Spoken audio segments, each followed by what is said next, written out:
একসাথে কিন্তু আজকে ৩টা কেক বানিয়ে নিয়েছি। তো ৩টা কেক কিন্তু আজকে আমার অর্ডারি কেক ছিল না। কেক ৩টা এক জায়গায় নিয়ে যাব। তো কোথায় নিয়ে গেলাম জানতে হলে দেখতে হবে আমার পুরো ভিডিওটা। হাই এভরিওয়ান, আসসালামু আলাইকুম। কী অবস্থা সবার? সবাই কেমন আছো? আশা করি সবাই ভালো আছো। আলহামদুলিল্লাহ আমরাও ভালো আছি। ওয়েলকাম করছি আমার নতুন আরেকটি ব্লগ দেখার জন্য। তো সবাই কিন্তু আমরা রেডি হয়ে বের হয়ে গিয়েছি।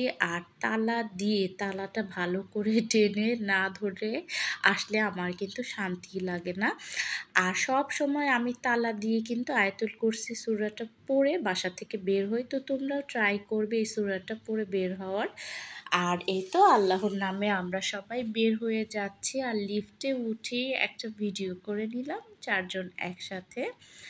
আর ৪ জন একসাথে লিফটে করে বের হলাম। আর বের হয়ে এই তো কেকগুলো নিয়ে যাব।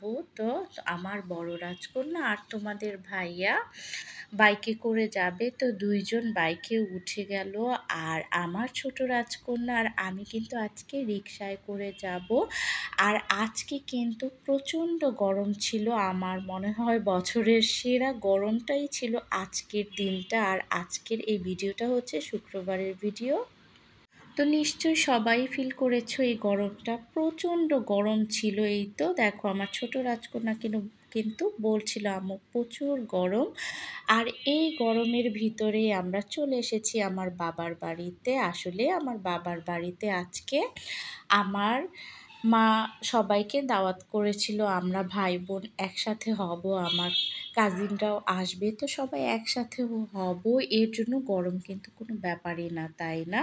দেখা যায় ভাই বোন একসাথে হলে কিন্তু এমনিতেই ভালো লাগে। আর যেই দেখি সবাই কিন্তু খেতে বসে গিয়েছি, কারণ দুপুর টাইম হয়ে গিয়েছিল।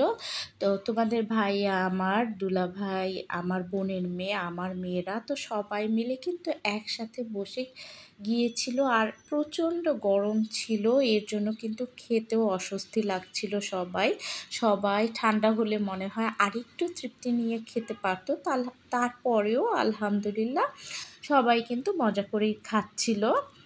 আর আজকের মেনুতে ছিল যা মুরগির রোস্ট করা হয়েছিল, গরুর মাংস ছিল, ইলিশ মাছ ভাজা ছিল, চিংড়ি মাছ ছিল, আর ছোট মাছও রান্না করা হয়েছিল, ভাতও ছিল, যে যেটা খায়। আর এই তো আমার প্লেটটা তো আমিও খেয়ে নিচ্ছিলাম। আর মেহমানরা যারা এসেছিল তারা তো মিষ্টি, দই, মিষ্টি, ফল সব কিছু নিয়ে এসেছিল। আর এখন মেহমানদের খেতে দিব, একটু নাস্তা দিব, এর জন্য আমি বেড়ে দিচ্ছিলাম। আর এই যে জিনিসটা আমি অলওয়েজই করি, তো যা যা মিষ্টি আনা হয়েছিল সেগুলো আবার ৫ ভাগে ভাগ করা হচ্ছিল, কারণ কেউই খাবে না আর সবাই বাড়িতে চলে যাবে আমার বোনেরা। আর আমার মা কিন্তু একা কোনো জিনিসই খাবে না, তো তার ছেলে মেয়ে সবাইকে সমান ভাগ করে সে দিতে বলে। আর এই কাজটা কিন্তু আমার উপরেই পড়ে, তো আমি ভাগ করে দিচ্ছিলাম। আর মা তো মার সাথে তো কোনো তুলনাই নেই, তাই না? তো মা কিন্তু এই কাজটা সব সময় করে।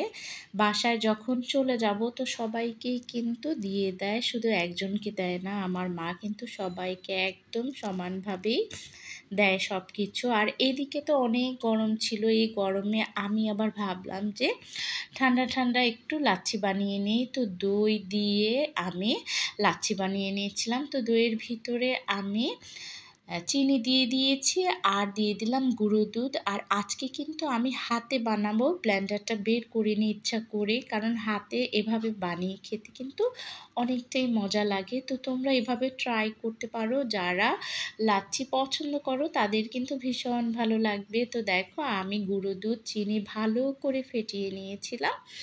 আর এর সাথে আমি এখন পানি দিয়ে দিলাম, ঠান্ডা পানি, আর বরফ কুচি তো দিয়েছি। আর এর ভিতরে যে জিনিসটা দিব এটা অনেকেই দাও অনেকেই দাও না, তো এটা দিয়ে ট্রাই করবে, ইনশাল্লাহ তোমাদের ভালো লাগবে। তো 2টা লেবু আমি চিপে দিয়ে দিয়েছিলাম। আর এই লেবুটা দেওয়ার কারণেই কিন্তু তোমার লাচ্ছির টেস্টটা অন্যরকম হয়ে যাবে, খুবই মজার হয়। আর সামান্য একটু লবণ দিয়ে দিব। আসলে টক মিষ্টি সব কিছু ব্যালেন্স করার জন্য একদম সামান্য দিব, বেশি দিব না, খুবই মজার হয়। তো তোমরা যারা এভাবে ট্রাই করেনি একবার হলেও ট্রাই করবে, ইনশাল্লাহ তোমাদের ভালো লাগবে।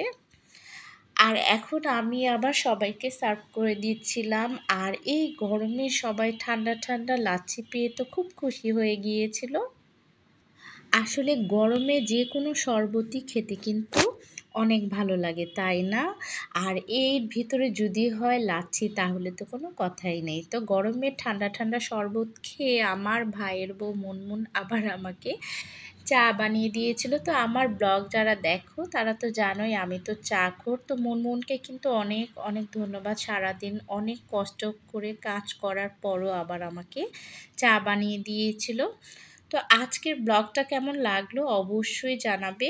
আর আরেকটা কথা, সন্ধ্যার পর কিন্তু আমরা সবাই মিলে আবার আরেক জায়গায় ঘুরতে যাব। তো কোথায় যাব জানতে হলে দেখতে হবে কিন্তু আমার নেক্সট ব্লগটা। তো সবাই ভালো থাকবে, সুস্থ থাকবে, সাবধানে থাকবে। আল্লাহ হাফেজ।